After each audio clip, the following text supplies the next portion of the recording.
Please be seated.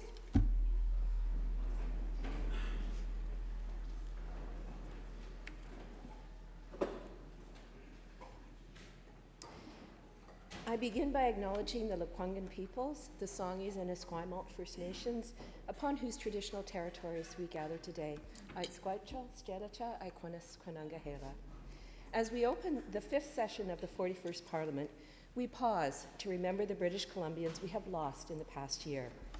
At least 57 Canadians perished on Ukrainian International Airlines Flight 752 in Iran on January the 8th. 15 of them called BC home. Our thoughts are with their families and the Iranian-Canadian community who are coping with tremendous loss.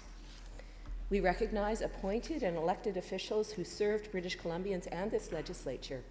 Conflict of Interest Commissioner Paul Fraser, QC, the Honourable Ted Hughes, former MLAs Gillian Trumper and Norman Jacobson. We thank those who stepped forward to serve at the local level, Oak Bay Mayor Nils Jensen and Vancouver councillors May Brown and BC Lee.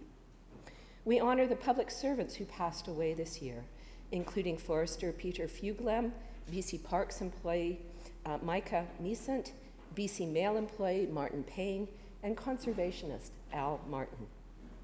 We are grateful to the people who shaped BC arts and culture, writer Wei-Sun Choi, actor Godfrey Gao, singer John Mann, Coast Salish artist Gus Modeste, and painter Gordon Smith.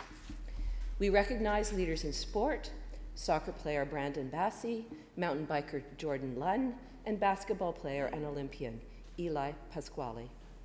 And Indigenous leaders and elders, former Seashaw Chief Stan Dixon, Dr. Frank William Malloway, Oscar Mercer, and George Saddleman. These British Columbians inspired us with their achievements and honored us with their friendship. We are grateful to have known them. British Columbia is a province with limitless potential, but for a long time, many people have been feeling stuck. The benefits of BC's economy have not been fairly shared. Tax breaks went to the people at the top, while life became more expensive for everyone else. At the same time, improvements to healthcare were delayed. Schools were closed or overcrowded, wages didn't grow, and opportunity seemed increasingly out of reach. For many British Columbians, their future in this province was in question. Young people weren't sure they could stay in the communities where they grew up. Families wondered how long they could hang on. And too many people felt that no matter how hard they worked, they were falling behind. 2.5 years ago, government set out to change this. Supported by the Confidence and Supply Agreement with the BC Green Party caucus, this government started making different choices. It started putting people first again. In its first 100 days, government took big money out of politics, toughened lobbying rules, and set the terms for a referendum on electoral reform. In the first 100 days, government raised taxes on the top 2% and used the revenues to fund the schools, hospitals, and public services that people needed. In the first 100 days, government raised the minimum wage, removed unfair bridge tolls, lifted income assistance and disability rates, and reduced interest on student loans. And in the first 100 days, government eliminated fees for adult basic education and English language learning and made post-secondary education for former kids in care tuition-free. In its first year, government rolled up its sleeves and took on the bigger problems that were years in the making. This government brought forward a housing plan to increase supply, curb demand, and crack down on speculation and fraud, and a universal childcare plan to provide affordable, quality care to every family that needs it. In its first year, government got to work on a climate action plan to reduce emissions and create jobs and opportunities for people. And in its first year, government took the first steps towards meaningful reconciliation with Indigenous peoples. Government did all of these things because British Columbians deserve security, stability, and opportunity. They deserve to be confident in their future. To get there, people deserve a government that works as hard as they do, a government that shares their priorities and is working to make life better. After 2.5 years, your government's choices are leading to progress for people. As British Columbians greet this new day and a new decade, they are starting to move forward. Today, more British Columbians are waking up with a safe and secure roof over their heads. Thousands of people who were homeless now have supportive housing and the chance to get a fresh start. Renters have more rights and protections, and annual rent increases have been held to the rate of inflation. Empty homes are turning into housing for people. Today, when British Columbians check their mail, they are relieved to no longer receive an MSP bill because government has eliminated this tax.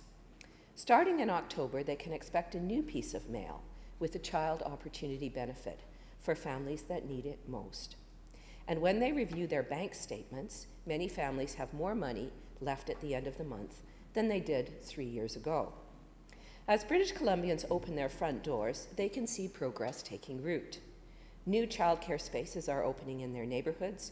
This government has funded more than 10,000 new spaces throughout the province. As the morning school bells ring, thousands of BC parents are dropping off their children at new and safe schools. Students are learning in the smallest average class sizes in a generation, and they are succeeding at an unprecedented rate.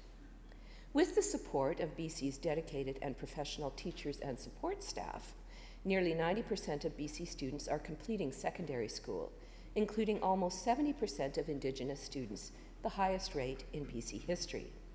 As they commute to school and work, British Columbians have more ways to get around.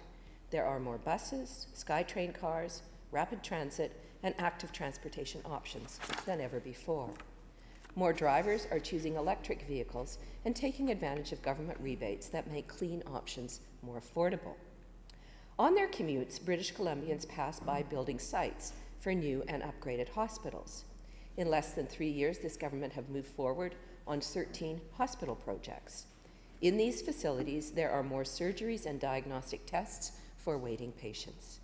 And thanks to the Feed BC program, more people in our hospitals are eating healthy, nutritious, local BC food. As they move through their communities, British Columbians will notice infrastructure projects underway, like the Patella Bridge replacement, the Highway 1 expansion, and the final phase of the Kicking Horse Canyon project. These projects are being built with community benefit agreements, which provide good jobs for local people and apprenticeship opportunities for women, Indigenous peoples, and groups underrepresented in the trades. Today, British Columbians live in a province that provides better support for the most vulnerable. BC has a homelessness action plan and a strategy to lift people and families out of poverty. There is a pathway to hope for mental health, with more supports for children, youth, and families that set them up for a lifetime of health and wellness.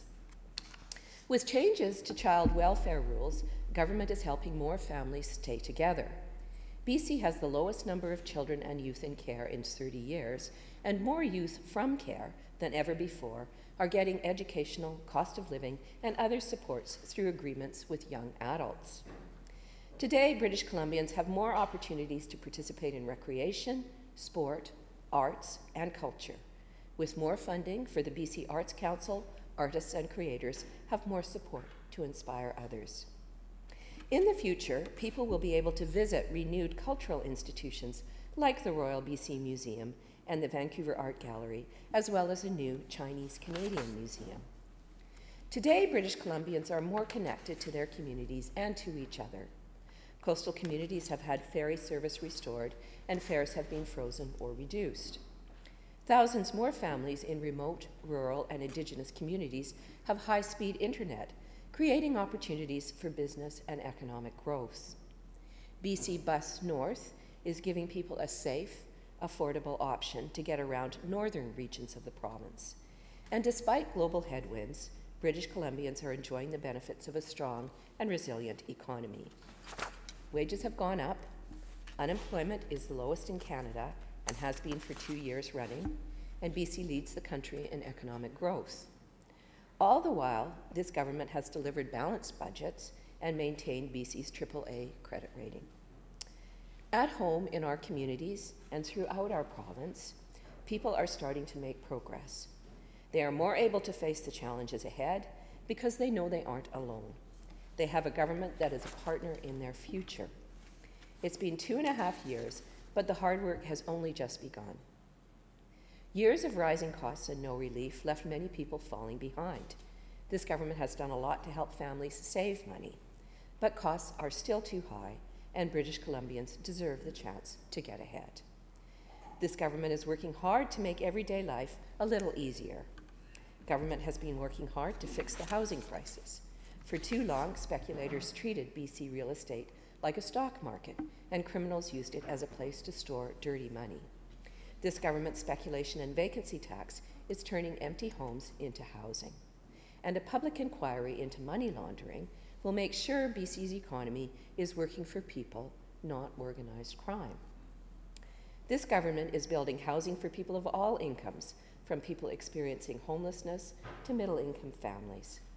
Every week, new projects are being funded, builders are breaking ground, and people are moving into safe and secure homes. Nonprofit partnerships, government-funded and private sector projects are creating tens of thousands of new affordable homes for people of all ages and stages of life.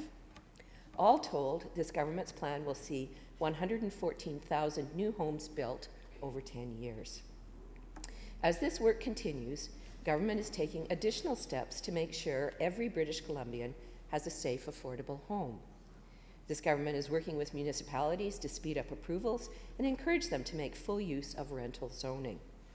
And this year, government will act on the recommendations of the Rental Housing Task Force to provide more security for renters and relieve them of the burden of fighting unfair or illegal rent evictions on their own.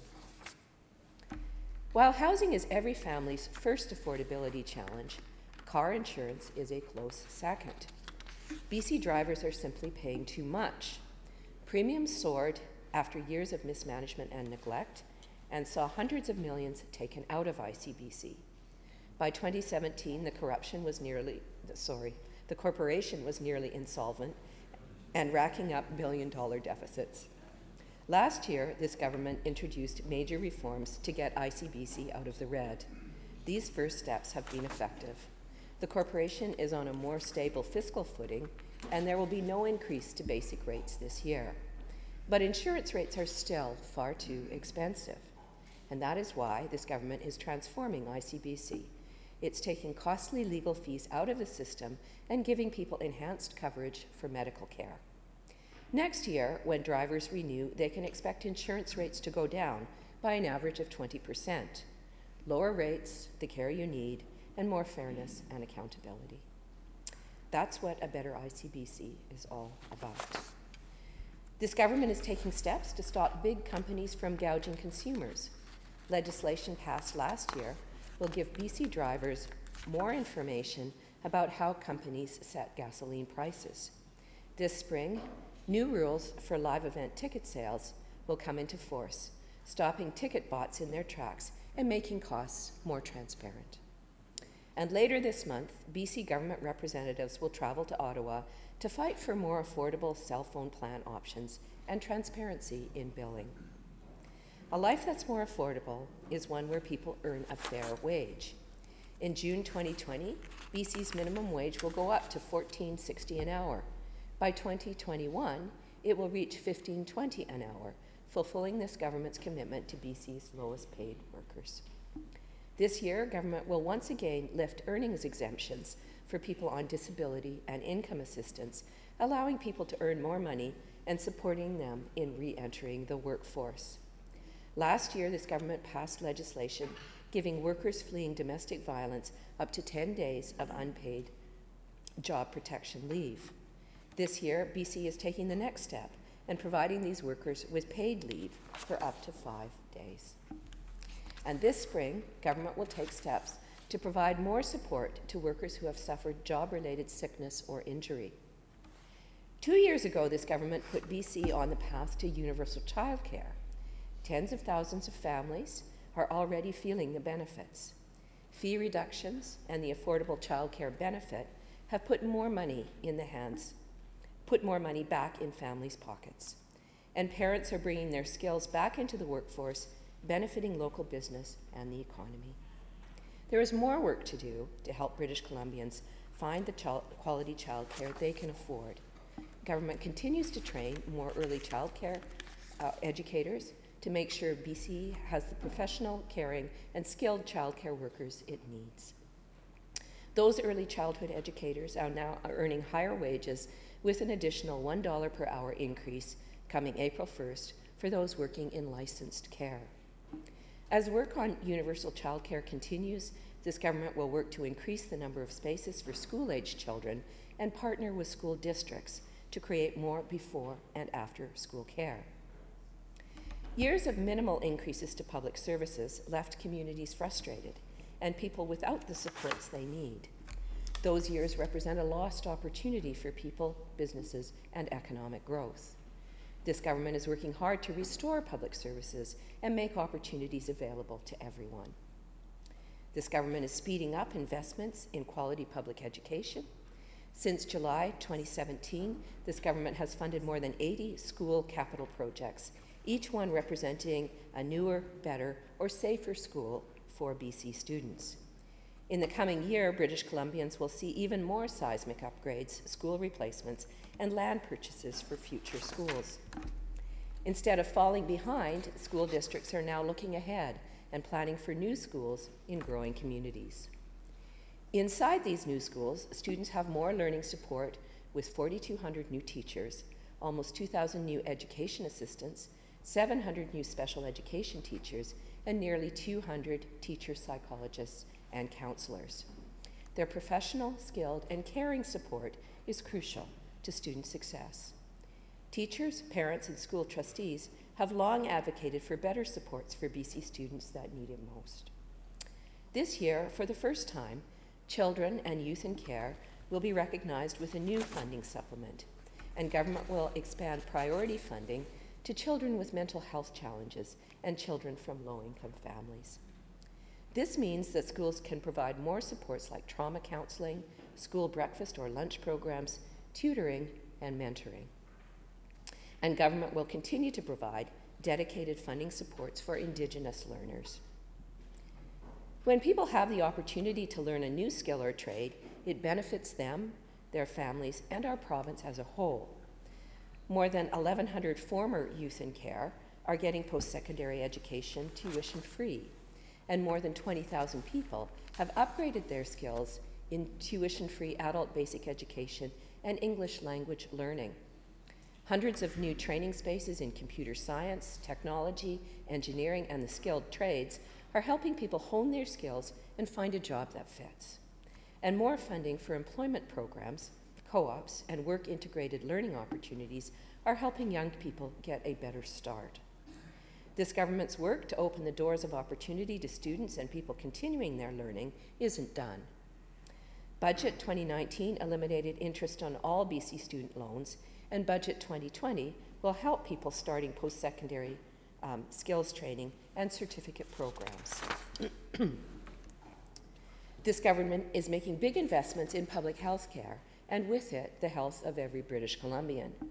Since July 2017, this government has moved forward on 13 hospital projects and opened 12 urgent and primary care centres. 5 hip and knee replacement programs are up and running, and 14 more on the way. In the first year of its diagnostic strategy, government exceeded its target for MRI exams, with nearly 44,000 more performed throughout BC compared to 2017-18. By purchasing more MRI machines and running existing ones longer, BC has improved wait times in all regions. This year, BC will complete even more, giving people the diagnostic care they've been waiting for. This government is also making sure our elderly get the dignified care they deserve. Last year, BC added funding for more than 1 million hours of direct care for seniors in long-term care homes. As a result, BC has now doubled the number of facilities that meet or exceed the target of 3.36 hours of direct care per resident per day, or per resident day. And the number of these long-term care homes that provided fewer than 2.9 hours per resident day has dropped from 75 to 4. None of this would be possible without the skilled and dedicated healthcare professionals that care for people every day. This government is doing everything it can to recruit more doctors, nurses, nurse practitioners, and other healthcare professionals. Government is opening up training seats for healthcare assistants, specialty nurses, and healthcare specialist positions, and government is treating workers fairly by honoring collective agreements and protecting successorship rights. Your government will keep working hard to deliver faster, better healthcare for people closer to home. People in BC expect an urgent and comprehensive response to the overdose crisis, one that includes prevention, enforcement, harm reduction, and treatment and recovery. This government's efforts are making a difference. Since the crisis began, at least 4,700 deaths have been averted, thanks to expanded harm reduction and treatment options. Your government is working hard to create a seamless system of mental health and addictions care where no one gets left behind. The Pathway to Hope mental health roadmap includes early intervention and prevention for children and youth in schools, homes, and communities. Youth and their families can access wraparound care at community foundry centres, with 8 already open and 11 on the way. More people in BC can access low or no-cost programs for mental health and addictions challenges, and more Indigenous communities are planning, designing, and delivering services based on their own mental health priorities. British Columbians deserve to feel safe in the communities they call home, and this government is acting to fight crime and gangs. Government has expanded education and prevention programs to help stop kids from entering gang life. This spring, new legislation will give police more tools to block the use of illegal firearms and ban guns from schools, colleges, universities, and hospitals. For years, policing resources have not kept up with growth in rural BC. This year, government will increase support to police services and First Nations policing for rural communities. Feeling safe in your community is also about having a place in your community. At a time when hate and intolerance is on the rise, this government is working to keep people safe and protect the diversity that makes BC strong. The lived experience of women, people of color, gender diverse people, and people with disabilities tells us we have more work to do to build a more inclusive province. That's why this government renewed the Human Rights Commission and created a province-wide anti-racism network to combat hate and prejudice. It's why this government pursues gender equity and increased funding to organizations that help women and children leaving violence. It's why this government is working with partners to make communities more accessible to people of all abilities. It's why this government supports SOGI initiatives in BC schools and the United Way Period Promise for free menstrual products in school washrooms. Everyone has a place in this province, she, he, and they. It is not enough to believe in these values, governments must act on them. This government will continue the work to advance equality, diversity, human rights, and mutual respect. Because a better BC is one where everyone is included and free to be who they are. Reconciliation with Indigenous peoples is a matter of rights and justice. It's a journey we are on together, and it must last for generations. For 2.5 years, this government has worked in partnership with Indigenous peoples to make progress on reconciliation. It has made major investments in Indigenous priorities like language revitalization, funding for Aboriginal friendship centres, culturally appropriate health care, and mental health supports, and Indigenous housing on and off reserve.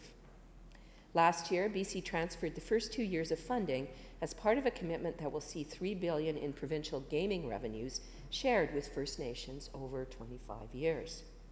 This means First Nations can invest in self-government, cultural revitalization, and services that make life better for families. Reconciliation is rooted in the recognition of Indigenous rights as human rights. This government is committed to implementing the United Nations Declaration on the Rights of Indigenous Peoples. Many said it could not be done, but this government challenged the status quo.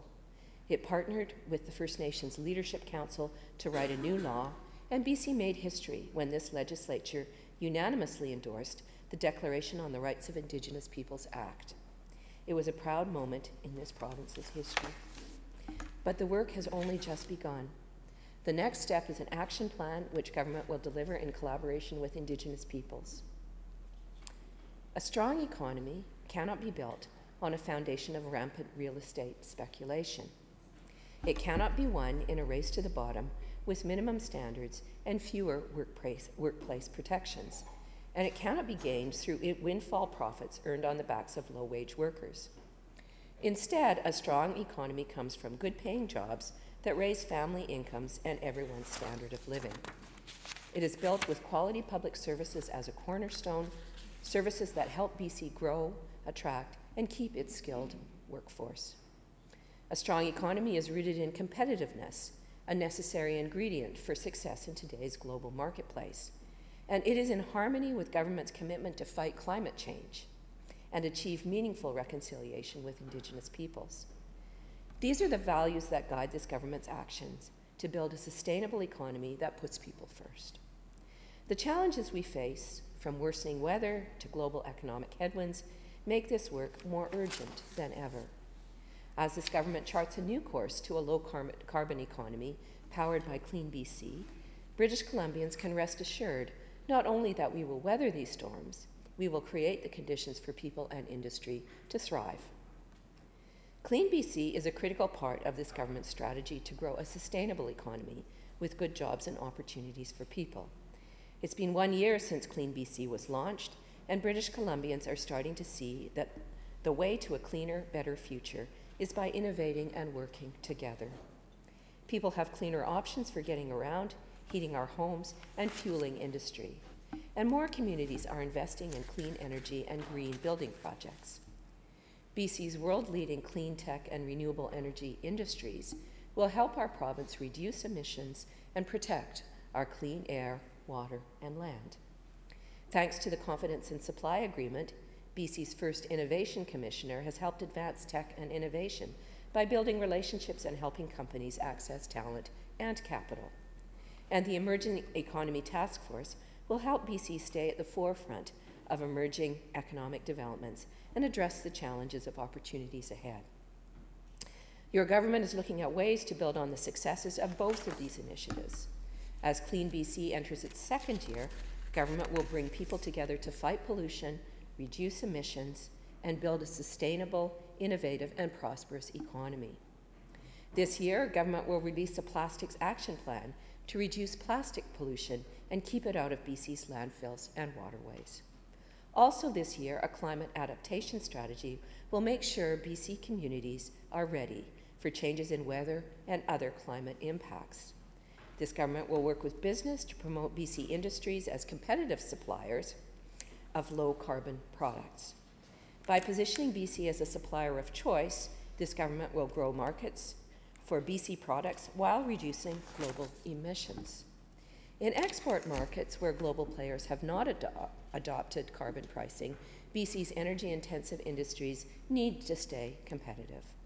Government and business are partnering to support these industries so that we can grow BC jobs while meeting our emission targets across all sectors. As the only G7 nation with free trade access to the United States, Europe, and Asia Pacific, Canada, and especially British Columbia, has unique trade and investment opportunities around the world. This government's commitment to reduce carbon emissions can be a competitive advantage throughout BC's trade and investment network. As work gets underway on the LNG Canada project, the largest private sector investment in Canadian history, this government is seeking ways to reduce emissions overall. Work continues on electrification initiatives to reduce emissions from BC's gas fields in partnership with the federal government. BC and Washington State are partnering on a clean grid initiative to use clean, affordable energy to power the region's economy. And government is supporting development of LNG bunkering in BC ports, reducing greenhouse gas emissions here and everywhere LNG-powered vessels operate. The promise of new economic opportunities extends to BC's natural resources. Mining, forestry, agriculture, and energy continue to generate good jobs for people and financial returns to government. These industries can play a leading role in supporting innovation that helps BC achieve its economic, climate, and reconciliation goals. This government's Food Security Task Force has proposed new ways to use technology to maximize BC's rich agricultural land, wisely preserved nearly 50 years ago, so we can produce more food and grow new business opportunities. From the copper needed for electric cars to the metallurgical coal that makes wind turbines, the world needs BC minerals and metals. This government is working to keep mining competitive and create good jobs by making mineral exploration tax credits permanent and permitting more effective and efficient. As a generator of clean hydroelectricity, BC Hydro is helping us switch to renewable energy in BC and in global markets. And to fuel the transformation underway in forestry, this government has directed that all future public infrastructure projects be built with BC engineered wood wherever possible. The transition from high volume to high value has been difficult for forest workers and their communities. A wave of mill closures and curtailments driven by changes in global markets, reduced supply, wildfire losses, and the mountain pine beetle has left many people hurting. It could be argued that the previous government did not take adequate steps to address the changes it well knew were coming. This has made the current situation even more difficult for people today. This government's first priority is helping communities that are struggling. There are job placement and skills training opportunities for workers, bridge loans for logging contractors on the coast, and grants for hard-hit communities. As government addresses the needs of workers and communities, it is also taking the first steps in fixing systemic issues. In the interior, government is bringing together forest companies, workers, local governments, and First Nations to find local solutions that help the industry stay competitive and maximize available resources. And on the coast, a revitalization strategy will see fewer logs shipped offshore and better use of waste wood. There is no overnight fix for problems created by years of neglect. These solutions will help industry, a foundational BC industry, help forestry, a foundational BC industry, get back on the right track. Almost there. The good jobs and opportunities of a sustainable economy should be available to everyone in every community. This government is promoting quality economic growth that increases wages, generates revenues to fund public services, and shares the benefits of growth broadly throughout the province. By promoting strong, sustainable tourism sector, this government is offering visitors authentic and unforgettable experiences that drive economic growth in all regions. By expanding high-speed internet in nearly 500 rural and remote and Indigenous communities since July 2017, this government is closing the digital divide and creating opportunities for growth. By supporting the Innovation Corridor in the Fraser Valley and creating a new quantum computing institute at SFU Surrey, this government is helping distribute the benefits of a sustainable economy throughout the Lower Mainland. For people in the Valley, that means more opportunities for a good-paying job, more options for housing, a shorter commute, and more time with family. BC will add 1 million people to its population over the next 10 years, putting pressure on BC's transportation and trade corridors. British Columbians are already spending too much time in gridlock. This government is getting people moving. Government's partnerships with local governments mean that work is already underway on a long-term vision for transit and transportation in the Lower Mainland. British Columbians can look forward to more options, like rapid transit, HOV lanes, and commuter rail out to the Fraser Valley, and high-speed rail connections with our neighbours to the south. Not all of this growth is happening in the Lower Mainland. This government is taking an all-of-BC approach with an integrated transportation plan to reduce congestion and build for trade and business growth. To keep people and goods moving, government is extending the Transportation Capital Plan from 3 years to 5 years. This change will allow for better planning of major projects like the George Massey Crossing. British Columbians are proud of this province, our people, and our way of life. They love where they live and they want to stay. As you begin a new legislative session, this government calls on you to keep the people of BC at the centre of your work. Their future, our future, depends on the choices we make. This government will continue the work it started 2.5 years ago to make life better for people, with more childcare, more housing, and good jobs with high wages, with affordable, livable communities, resilient in the face of climate change, where all Indigenous peoples are full partners in shaping our province's future. A province full of people who are skilled, confident, and ready for the road ahead. A place of hope and opportunity, a stronger province for everyone. So I will end with my personal thanks to all of you for your public service and your really, truly splendid work on behalf of all British Columbians, and I mean that most sincerely. Ananuhilak Noshwelaquins Adisjay, I feel very proud of the work that you do all together. Thank you, dear friends. Aichka.